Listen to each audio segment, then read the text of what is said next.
할렐루야. 오늘도 하나님께 나와 찬양흥배 예배로서 하나님께 영광 돌리는 저와 여러분에게 하나님의 한량없는 은혜와 축복이 가득하기를 주님의 이름으로 축원드립니다. 녹화 버튼 눌렀습니까?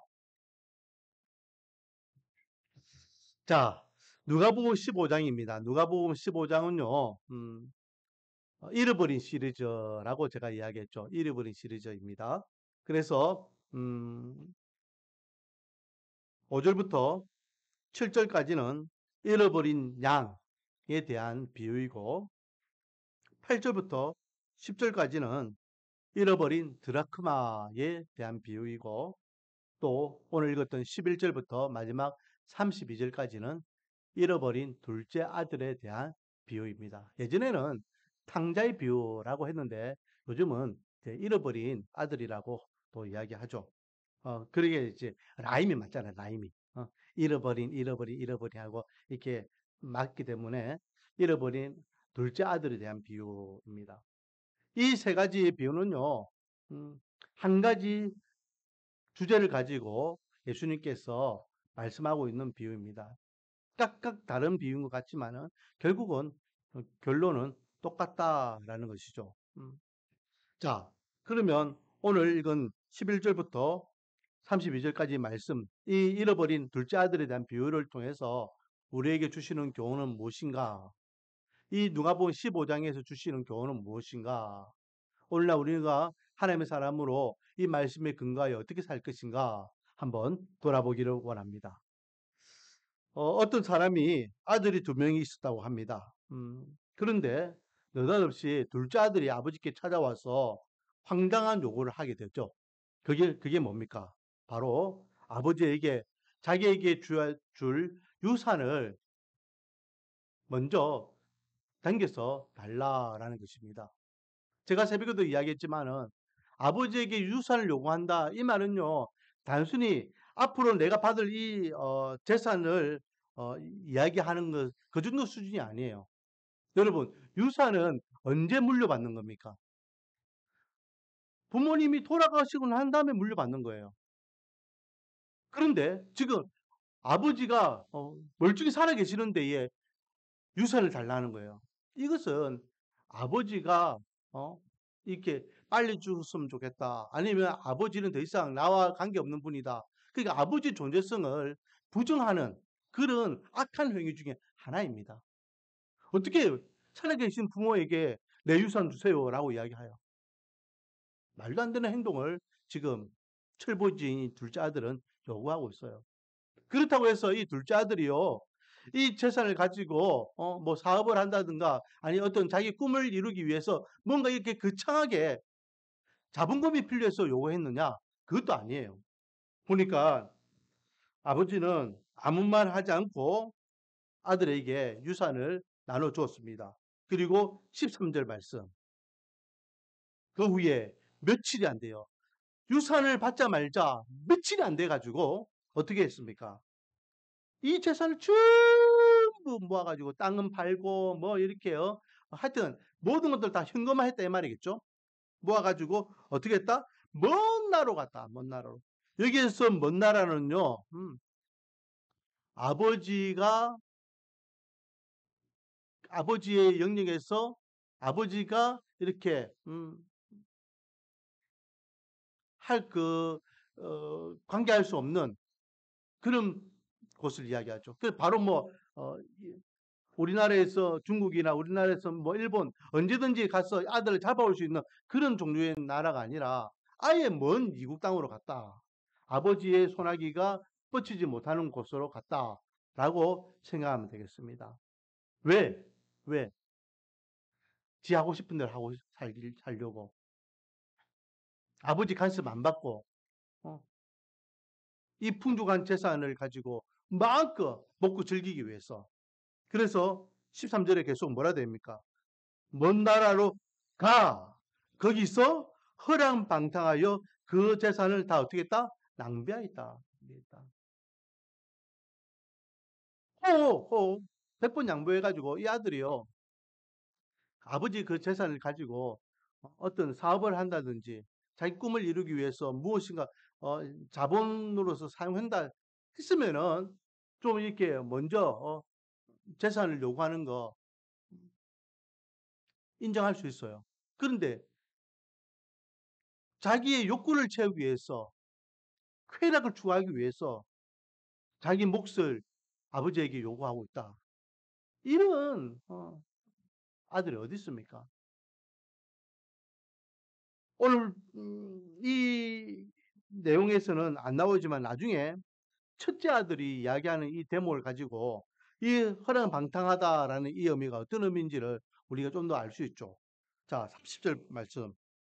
30절에 보니까 이제 큰아들이 아버지에게 투박스럽게 하는 말 중에 한 대목입니다.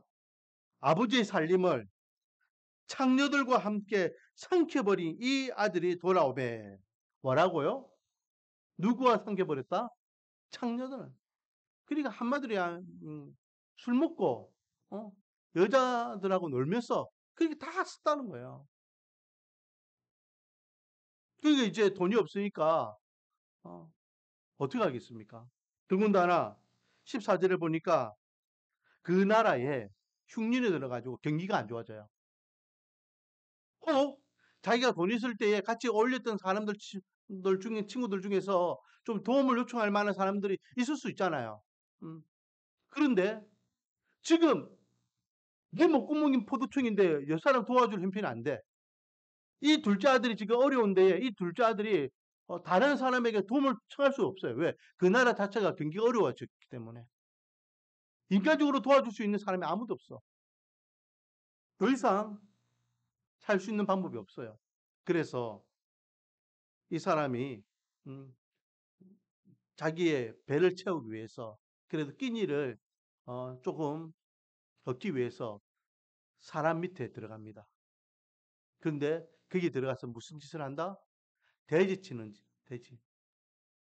가장 가장 어, 비참한 그런 자리까지 내려가는 거예요. 음, 뭐 지금도 보면요, 뭐 돼지우리 같은 경우에는 냄새 나고 지저분하고 막 그렇잖아요. 이 당시에는 위생적으로 더 그랬죠. 그런데 돼지를 치는데도 불구하고 배는 고파. 그렇잖아요. 가난한 사람들이 더 배 고프다는 말이 있잖아요. 음, 먹어도 먹어도 배고파. 그러니까 어, 이 배를 채우려고 해도 아무도 이 배를 주는 사람이 없는 거예요. 그래서 16절에 보니까 그가 돼지 먹는 주염 열매, 돼지가 먹는 어, 그 주염 열매도 먹으려고 해도 그걸 주는 사람이 없는 거예요. 그만큼 이 사람은 이제 절박한 상황이 된 거예요. 그때에 한 가지를 떠오릅니다. 야, 우리 아버지 집에는 풍족한 양식을 갖고 있는 품꾼들이 많이 있는데 아버지가 풍족하다는 게 아니에요. 아버지 밑에서 일하는 사람들도 풍족하다는 거예요. 그런 사람들이 많이 있는데 나는 여기서 줄여 죽는구나 하며 신세 한탄을 하게 되는 거죠. 그리고 결심합니다. 야, 내가 여기서 굶어 죽느니 아버지에게 돌아가서 속죄하고 아들이 아니라 아버지의 집에 있는 품꾼들처럼 종으로서 아버지 밑에서 또 밥이라도 얻어 먹어야 되겠다. 참 그래도 안 죽으려고 하는 마음은 좀 귀한 마음 같아요. 안 죽어. 안 죽어. 내가 이래 살려면 그냥 이래 죽지 뭐. 아버지한테 가가지고 꾸준 던니 참 죽는 게 낫겠다. 그런 부정적인 생각을 안 했다는 거예요. 혼나더라도 잘못 구하고 그래도 배라도 채워보자. 그래서 결심하고 아버지에게 가요. 혼날 것을 생각하고 처벅처벅 힘없는 두 발걸음을 이렇게 내디디면서 점점 아버지 집에 가까이 오는 데에 웬걸 저 멀리서 웬 노인이 막 자기랑 뛰어오는 거예요. 그리고 덥석하면서 아들아 아들아 잘 왔다 하면서 자기를 맞이해 주는 겁니다. 자기 아버지야 아버지. 몰골이 엉망이고 피폐하고 냄새나고 더러운 완전히 상거지 중에 상거지 같은 자기의 몰골을 멀리 오는 자기 모습을 아버지는 한눈에 알아봤다는 거예요. 그리고 한 걸음에 달려와서 아들아, 살았다. 아들이 깜짝 놀라 아버지 잘못했어요. 제가 하늘은 하나님과 아버지에게 제가 죄를 지었습니다. 잘못했습니다. 용서해 주세요. 아버지, 이제는 제가 아들이 아니라 종으로서 아버지 집에서 일하면서 제가 아버지 집에서 좀 살게 해주세요. 아버지는 거기에 대해서는 아무 말도 안 해요. 자, 보세요. 20절. 이에 일어나서 아버지께로 돌아가리라. 아직도 거리가 먼데 아버지가 그를 보고 측은히 여겨 달려가 목을 안고 입을 맞추니 아들이 이르되 아버지 내가 하늘과 아버지께 죄를 지어사오니 지금부터는 아버지의 아들이라 일컬음을 감당하지 못하겠나이다. 제가 금방 이야기했던 게 이까지잖아. 그렇죠? 그런데 아버지의 반응은 어떻다? 뭐 잘했다 못했다 뭐 꾸중하거나 아니다 니는 내 아들이야 뭐 이런 말도 안 해요. 아버지는요 연이어서 어떤 행동을 하십니까? 22절 같이 한번 읽어보겠습니다. 시작. 아버지는 종들에게 이르되 제일 좋은 옷을 내어다가 입히고 손에 가락지를 끼고 발에 신을 신기라. 그리고 살찐 송아지를 끌어다가 잡으라. 우리가 먹고 즐기자. 아들이 아버지 죽을 죄를 졌어요. 이래 하는데 아버지 용서해 주세요. 난 이제 아들이 아니고 종으로서 아버지하고 살 것이요. 막 이래 하는데도 거기에 대해서는 이런 방구도 안 하고 종들에게 야 시키고 옷 입히고 가래지 끼우고 살찐 송아지 잡아가지고 우리 즐겁게 먹고 뭐 즐기자. 아들에게 잔치야 종들에게 잔치 베풀으라고 막 호들갑을 들고 있는 겁니다. 아버지 지금 뭐예요 지금? 24절. 왜 아버지가 이렇게 하셨냐? 내 아들은 죽었다가 다시 살아났으며 내가 잃었다가 다시 얻었노라 하니 그들이 즐거워하더라. 그들이 즐거워요. 죽었다가 살아났고 잃었던 아들 내가 다 되찾았으니까 내가 즐겁다. 우리 같이 잔치를 베풀자. 이게 지금 아버지가 하는 행동의 이유였다라는 거죠.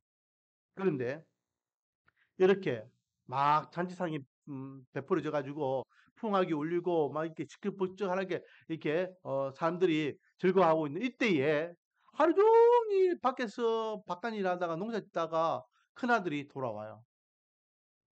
야, 이거 무슨 소리야? 우리 집에 웬 잔치지? 너무 뜬금없으니까 아들이 들어오지도 못하고 집에 들어오지도 못하고 밖에 주춤거리면서 종을 한 사람 불러 웃으면 이게 무슨 일이지? 그러니 그 종이 하는 말이 집 나갔던 둘째 아들이 돌아와서 아버지가 너무 좋아가지고 지금 사람들 불러 모으고 송아지 잡았습니다. 뭐야? 송아지를 잡았다고? 그래가지고 노발대발하면서 화를 참지 못하고 그렇게 시시거리고 있으니까 첫째 아들이 왔는데도 들어오지 못한다는 이야기를 들은 아버지가 또 큰아들을 맞이하러 밖에 나와요. 야 아들아 여기서 뭐해? 들어와 빨리. 둘째가 돌아왔어. 빨리 들어와. 아버지 이럴 수가 있습니까? 어?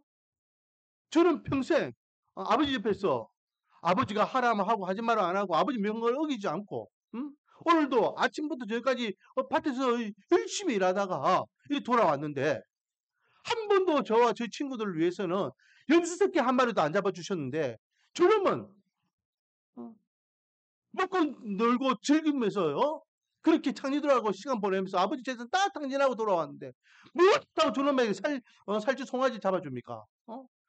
나한테 왜 이러십니까? 하면서 막 신경질 내면서 화를 내는 거예요. 아버지가 뭐라 합니까? 아들아, 아들아, 이 아들은 죽었다 살아난 아들 아니냐? 잃어버린 내 아들이다. 근데 너는 항상 나와 함께 하고 있지 않니? 송아지 그 한 마리 잡은 거 가지고 그 화를 내면 어떡해? 내가 갖고 있는 이 재산이 다네 거잖아. 라고 하며 아버지가 이 첫째 아들을 다독거립니다.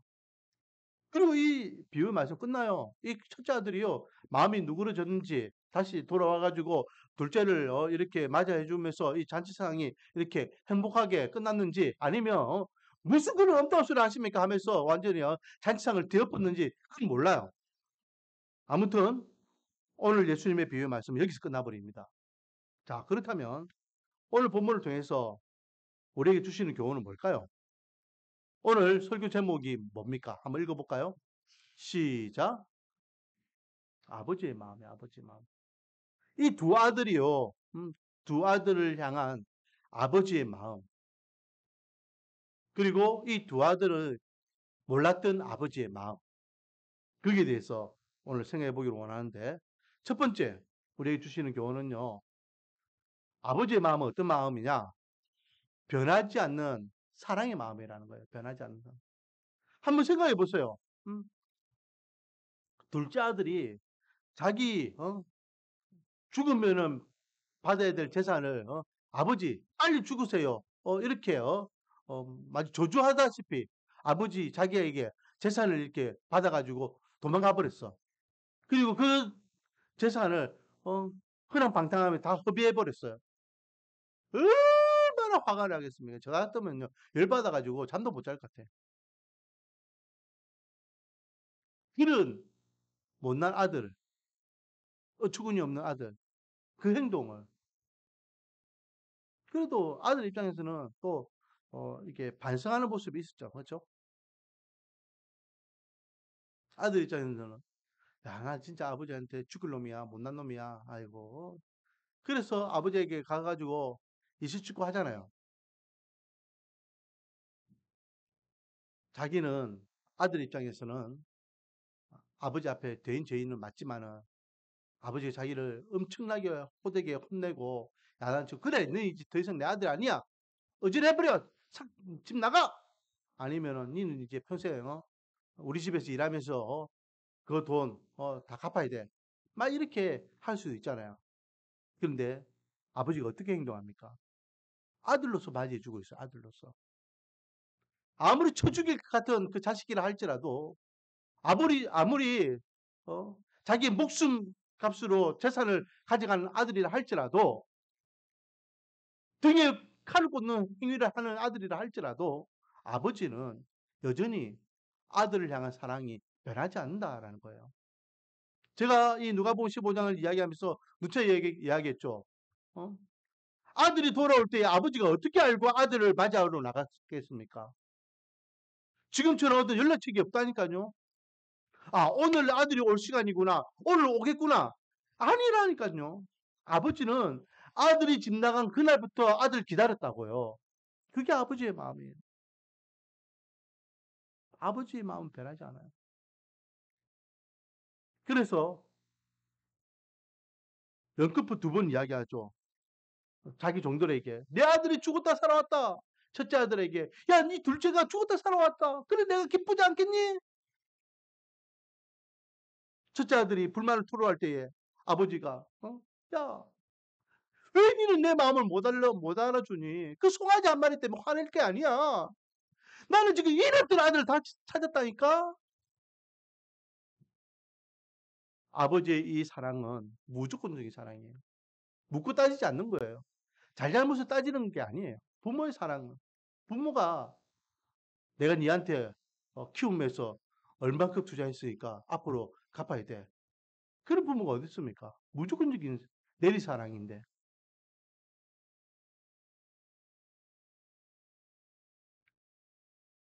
오늘 본문을 통해서 아버지의 이 마음은 변하지 않는 사랑이라는 것을 우리에게 다시 일깨워주고 있습니다.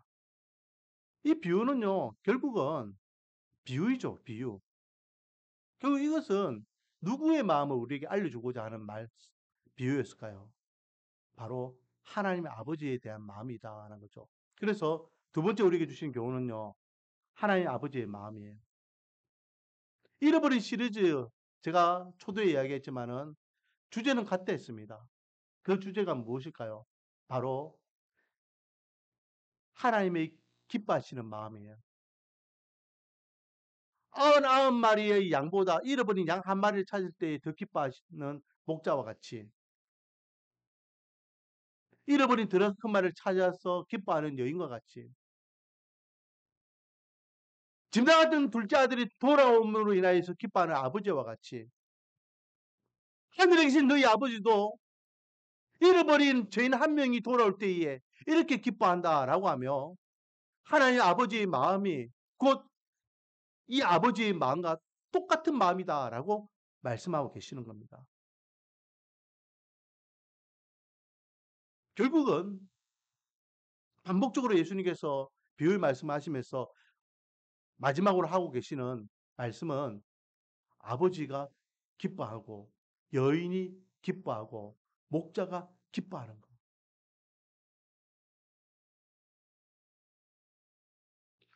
하늘에 계신 아버지가 가장 기뻐하실 때가 언제일까요?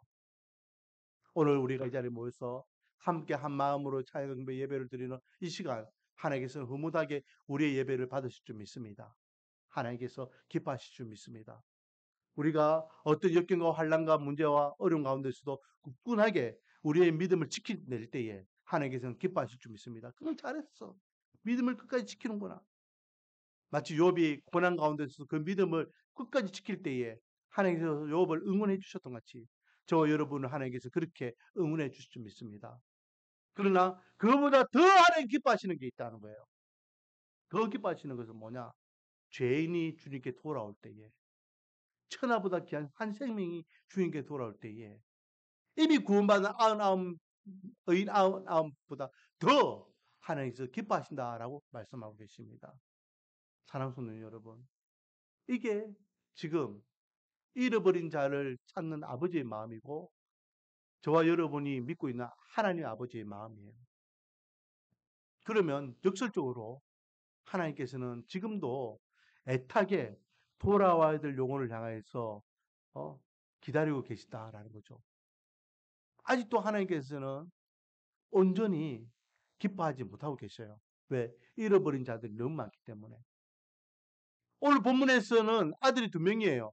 그래서 잃어버린 둘째 아들이 돌아오고 첫째 아들이 함께하고 있기 때문에 그 아버지는 이제 완벽하게 아들들이 다 한 집에 들어왔기 때문에 기뻐할 수 있어요. 잔치할 수 있어요. 하지만 하나님은 아직도 기다리는 자들이 있다는 거예요. 아직도 하나님께서는 돌아와야 될 영혼을 기다리고 계시다는 거예요. 아직도 하나님께서는 진정으로 기뻐하는 잔치상을 지금 열지 못하고 계셔요. 천국 잔치상이 시작될 때가 언제입니까?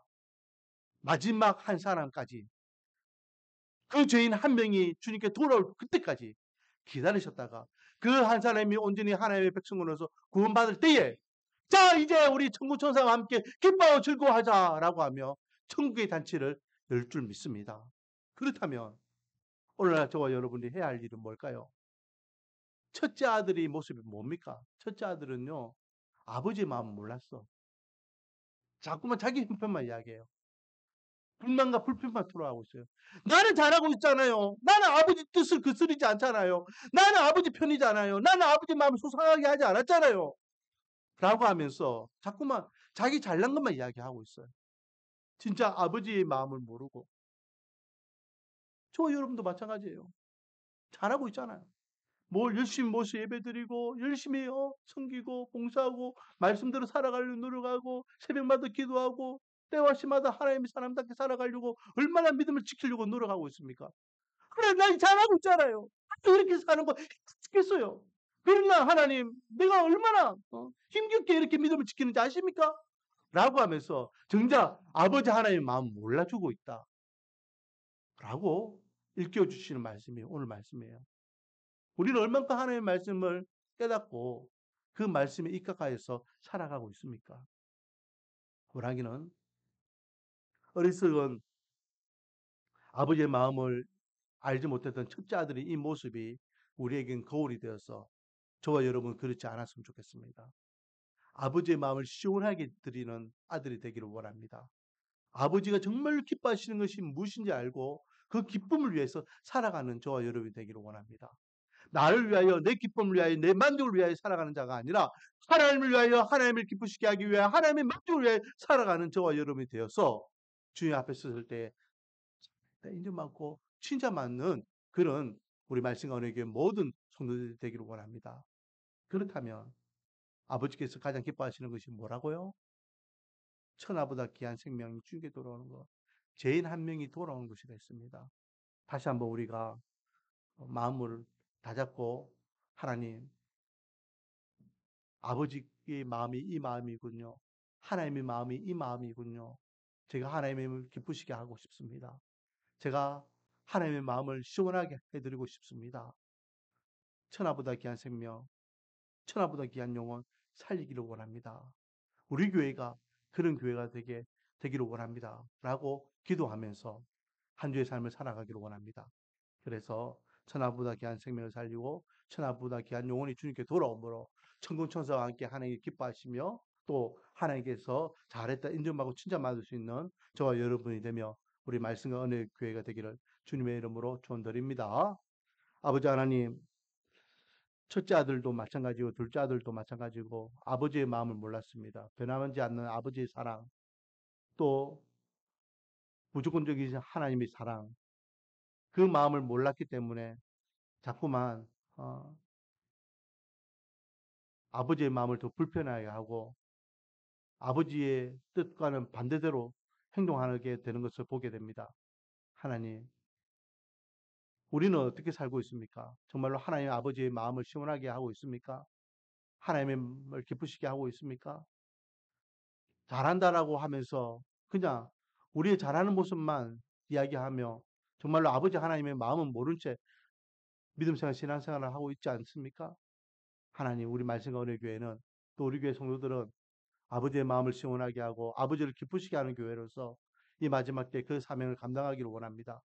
원하기는 연약하고 부족하고 힘이 없지만은 그래도 힘을 다해서 하나님께서 원하시는 그 생명, 그 죄인, 그 영혼 살리는 교회가 되어 하나님 앞에 섰을 때에 잘했다 인정받고 칭찬받는 교회 되게 은혜와 복을 다하여 주시옵소서. 예수님의 이름으로 기도드립니다.